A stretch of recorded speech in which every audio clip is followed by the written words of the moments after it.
Secretary Hillary Rodham Clinton.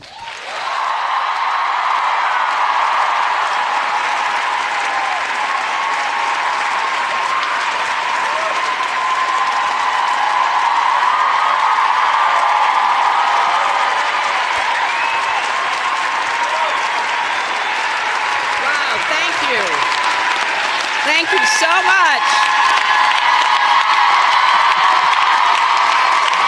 Thank you. Thank you very much for that warm welcome. I am so grateful to be here back at Wellesley, especially for President Johnson's very first commencement, and to thank her, the trustees, families and friends, faculty, staff, and guests for understanding and perpetuating the importance of this college, what it stands for, what it has meant, and what it will do in the years ahead. And most importantly, it's wonderful to be here with another green class to say congratulations to the class of 2017.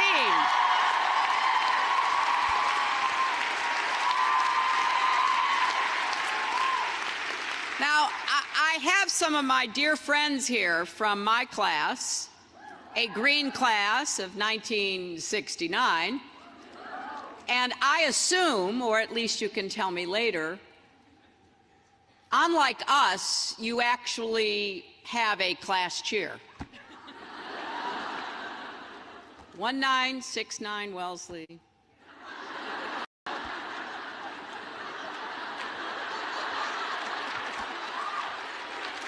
Yet another year with no class cheer. But it is such an honor to join with the college and all who have come to celebrate this day with you, and to recognize the amazing futures that await you. You know, 4 years ago, maybe a little more or less for some of you, so man, I've got to get a lozenge.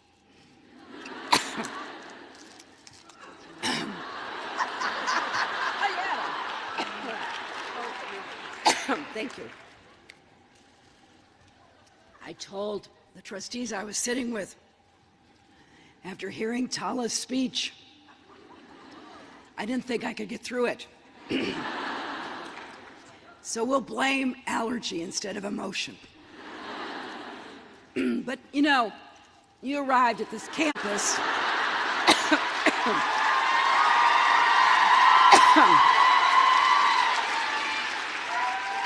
You arrived from all over. You joined students from 49 states and 58 countries. Now, maybe you felt like you belonged right away. I doubt it. But maybe some of you did and you've never wavered. But maybe you changed your major 3 times and your hairstyle twice as many as that. Or maybe after your first month of classes, you made a frantic collect call. Ask your parents what that was.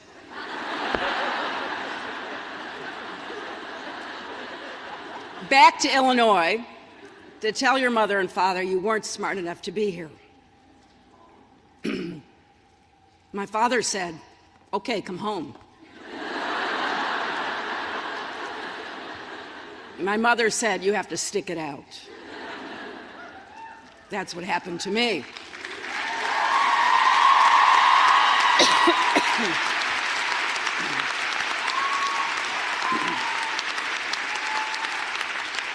But whatever your path, you dream big. You probably, in true Wellesley fashion, planned your academic and extracurricular schedule right down to the minute. So this day that you've been waiting for, and maybe dreading a little, is finally here. As President Johnson said, I spoke at my commencement 48 years ago. I came back 25 years ago to speak at another commencement. I couldn't think of any place I'd rather be this year than right here.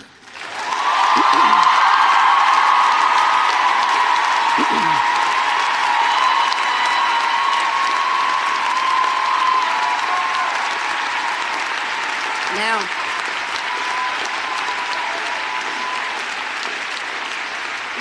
you may have heard that things didn't exactly go the way I planned. But you know what? I'm doing okay.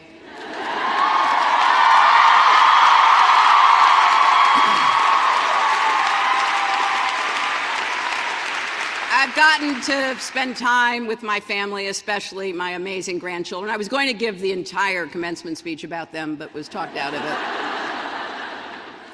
Long walks in the woods, organizing my closets, right? I won't lie, Chardonnay helped a little too.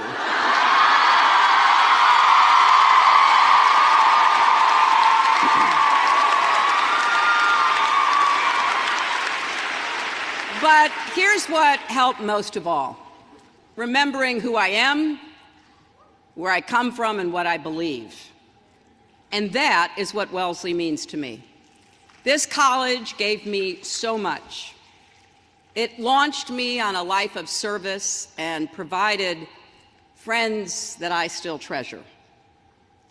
So wherever your life takes you, I hope that Wellesley serves as that kind of touchstone for you.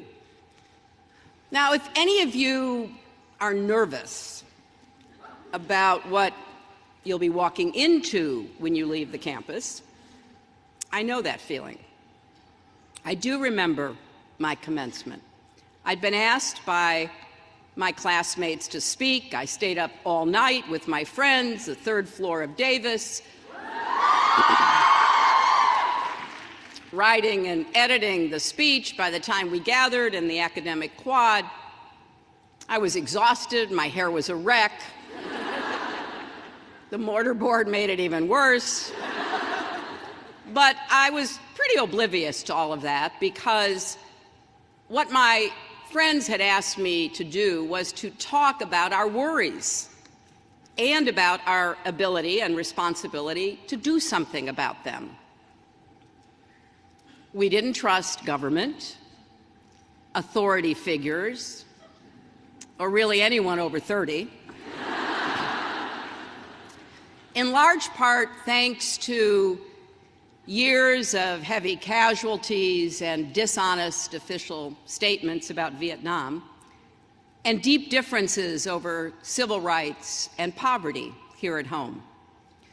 We were asking urgent questions about whether women, people of color, religious minorities, immigrants would ever be treated with dignity and respect. And by the way, we were furious about the past presidential election of a man whose presidency would eventually end in disgrace with his impeachment for obstruction of justice.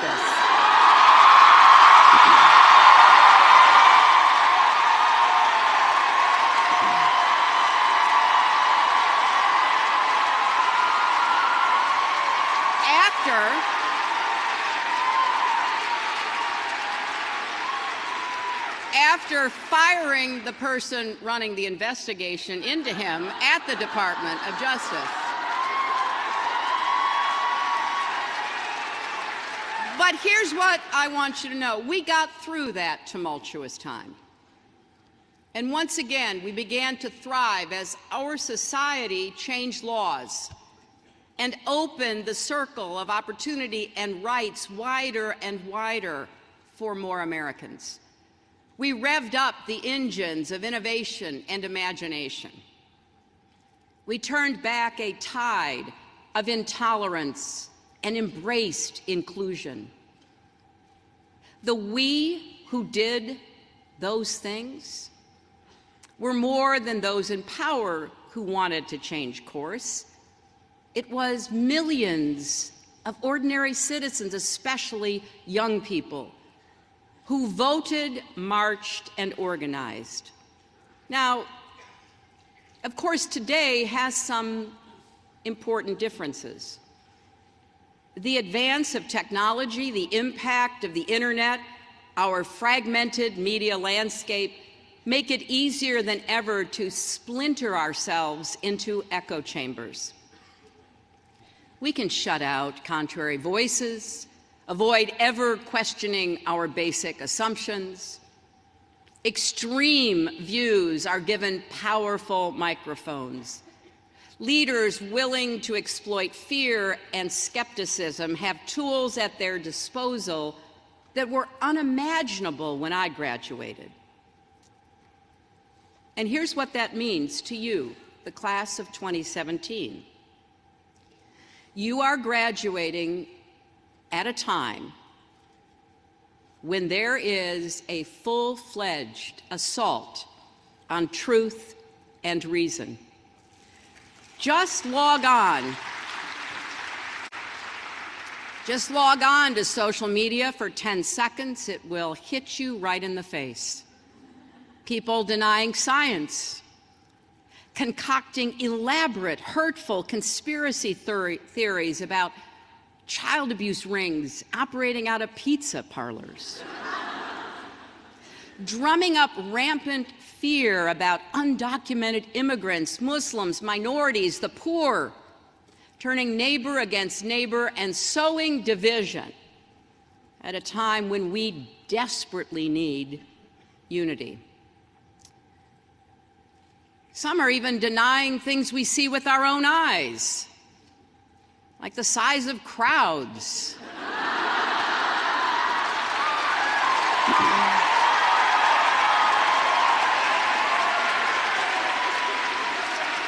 And then defending themselves by talking about, quote unquote, alternative facts. But this is serious business. Look at the budget that was just proposed in Washington. It is an attack of unimaginable cruelty on the most vulnerable among us, the youngest, the oldest, the poorest, and hardworking people who need a little help to gain or hang on to a decent middle-class life. It grossly underfunds public education, mental health, and efforts even to combat the opioid epidemic. And in reversing our commitment to fight climate change, it puts the future of our nation and our world at risk.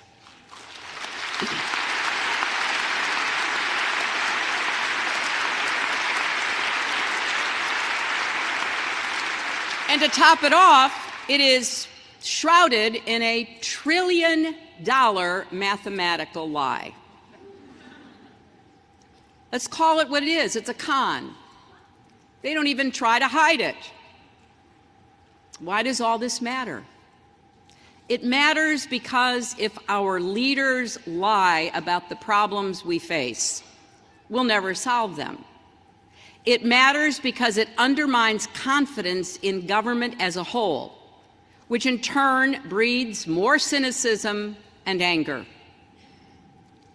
But it also matters because our country, like this college, was founded on the principles of the Enlightenment.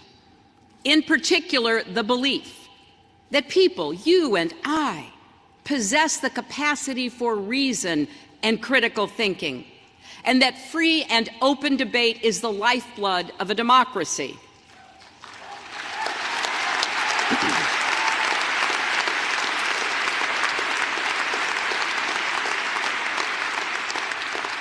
Not only Wellesley, but the entire American university system, the envy of the world, was founded on those fundamental ideals.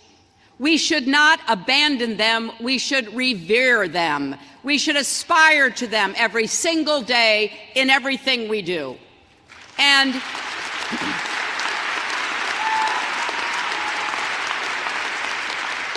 there's something else. As the history majors among you here today know all too well, when people in power invent their own facts and attack those who question them, it can mark the beginning of the end of a free society.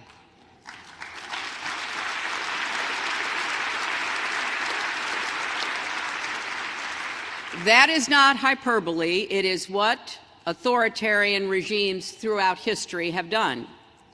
They attempt to control reality, not just our laws and our rights and our budgets, but our thoughts and beliefs.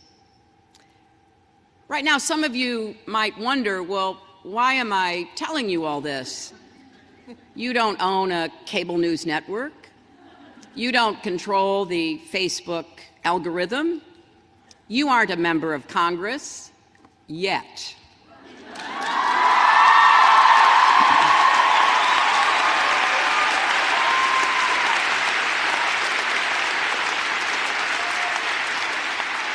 Because I believe with all my heart that the future of America, indeed the future of the world, depends on brave, thoughtful people like you insisting on truth and integrity right now, every day. You didn't create these circumstances, but you have the power to change them.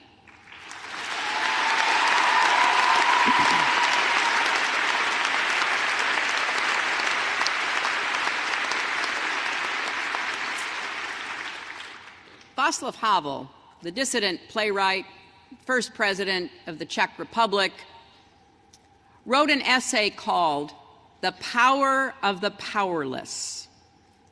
And in it, he said, the moment someone breaks through in one place, when one person cries out, "The emperor is naked," when a single person breaks the rules of the game, thus exposing it as a game, everything suddenly appears in another light. What he's telling us is if you feel powerless, don't. Don't let anyone tell you your voice doesn't matter. In the years to come, there will be trolls galore, online and in person, eager to tell you that you don't have anything worthwhile to say or anything meaningful to contribute. They may even call you a nasty woman.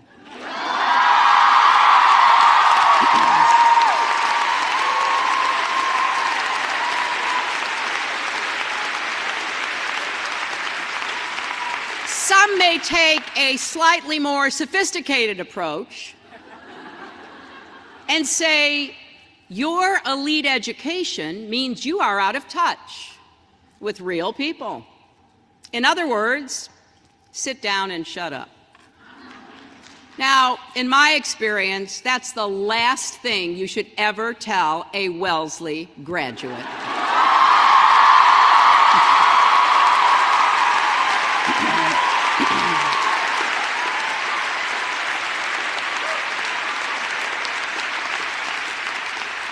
And here's the good news. What you've learned these 4 years is precisely what you need to face the challenges of this moment. First, you learned critical thinking. I can still remember the professors who challenged me to make decisions with good information, rigorous reasoning, real liberation. I know we didn't have much of that in this past election, but we have to get back to it. After all, in the words of my predecessor in the Senate, Daniel Patrick Moynihan, everyone is entitled to his own opinion, but not his own facts.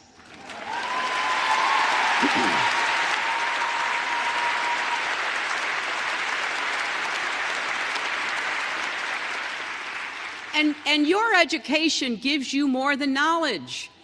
It gives you the power to keep learning and apply what you know to improve your life and the lives of others. Because you are beginning your careers with one of the best educations in the world, I think you do have a special responsibility to give others the chance to learn and think for themselves and to learn from them so that we can have the kind of open, fact-based debate necessary for our democracy to survive and flourish. And along the way, you may be convinced to change your mind from time to time. You know what? That's okay. Take it from me, the former president of the Wellesley College Young Republicans.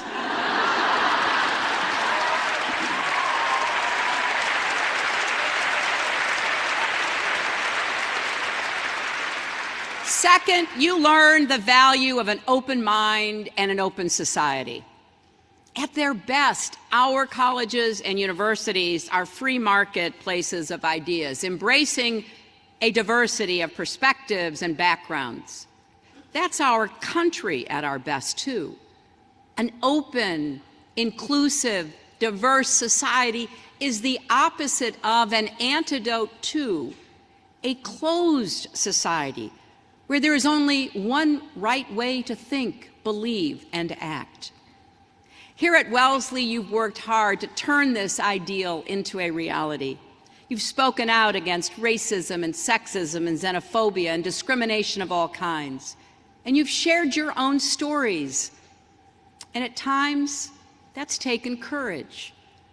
But the only way our society will ever become a place where everyone truly belongs is if all of us speak openly and honestly about who we are, what we're going through. So keep doing that. And let me add that your learning, listening, and serving should include people who don't agree with you politically. A lot of our fellow Americans have lost faith in the existing economic, social, political, and cultural conditions of our country. Many feel left behind, left out, looked down on. Their anger and alienation has proved a fertile ground for false promises and false information. Their economic problems and cultural anxiety must be addressed, or they will continue to sign up to be foot soldiers in the ongoing conflict between us and them. The opportunity is here. Millions of people will be hurt by the policies, including this budget, that is being considered. And many of those same people don't want dreamers deported or health care taken away. Many don't want to retreat on civil rights, women's rights, and LGBT rights. So if your outreach is rebuffed, keep trying. Do the right thing anyway. We're going to share this future. Better do so with open hearts and outstretched hands than closed minds and clenched fists. And third,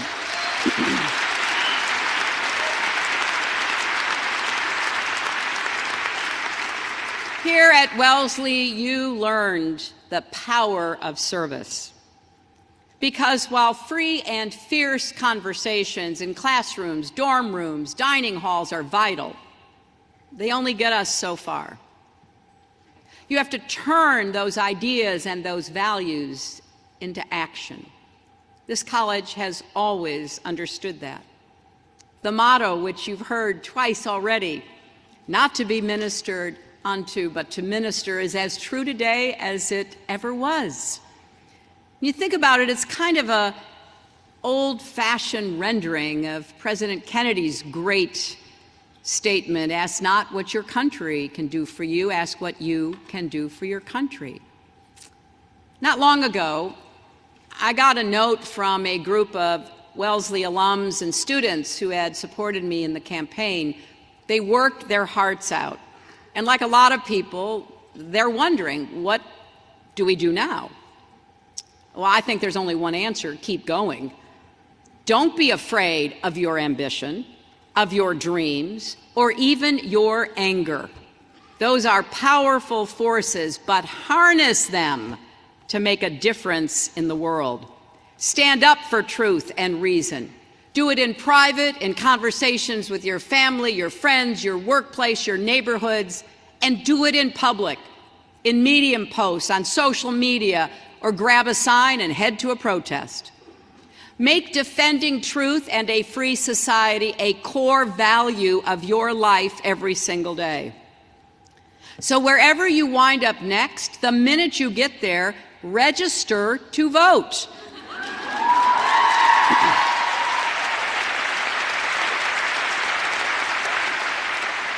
And while you're at it, encourage others to do so. And then vote in every election, not just the presidential ones. Bring others to vote. Fight every effort to restrict the right of law-abiding citizens to be able to vote as well.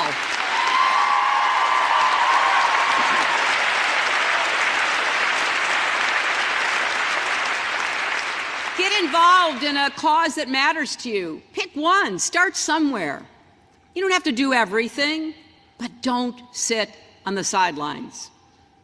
And you know what? Get to know your elected officials. If you disagree with them, ask questions. Challenge them. Better yet, run for office yourself someday.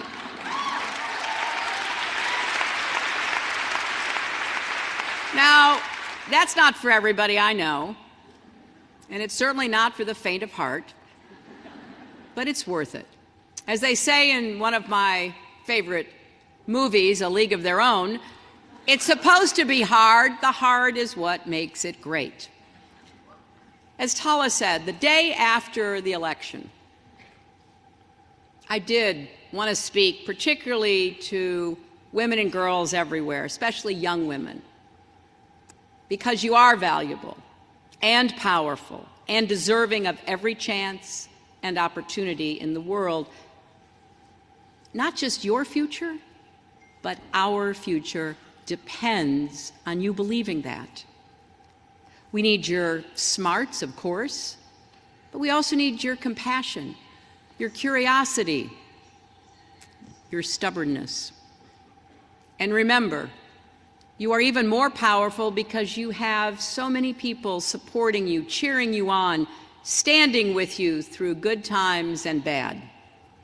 You know, our culture often celebrates people who appear to go it alone. But the truth is, that's not how life works. Anything worth doing takes a village. And you build that village by investing love and time into your relationships. And in those moments, for whatever reason, when it might feel bleak, think back to this place, where women have the freedom to take risks, make mistakes, even fail in front of each other. Channel the strength of your Wellesley classmates and experiences. I guarantee you, it'll help you stand up a little straighter, feel a little braver, knowing that the things you joked about and even took for granted can be your secret weapons for your future.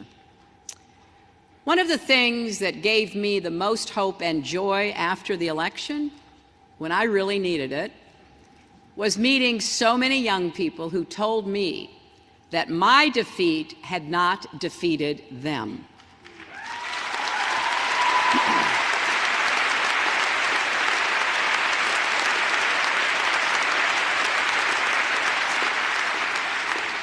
And I'm going to devote a lot of my future to helping you make your mark in the world. I created a new organization called Onward Together to help recruit and train future leaders, organize for real and lasting change. The work never ends. When I graduated and made that speech, I did say, and some of you might have pictures from that day with this on it, the challenge now is to practice politics as the art of making what appears to be impossible possible. That was true then, it's truer today. I never could have imagined where I would have been 48 years later. Certainly never that I would have run for the presidency of the United States or seen progress for women in all walks of life over the course of my lifetime.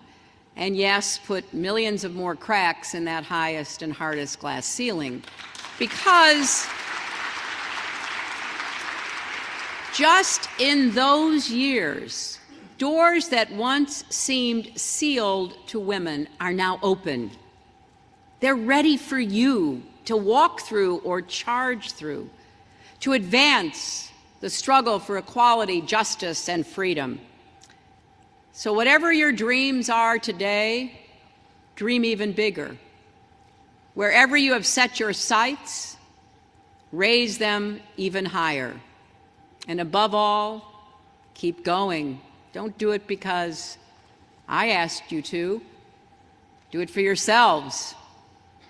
Do it for truth and reason. Do it because the history of Wellesley and this country tells us it's often during the darkest times when you can do the most good.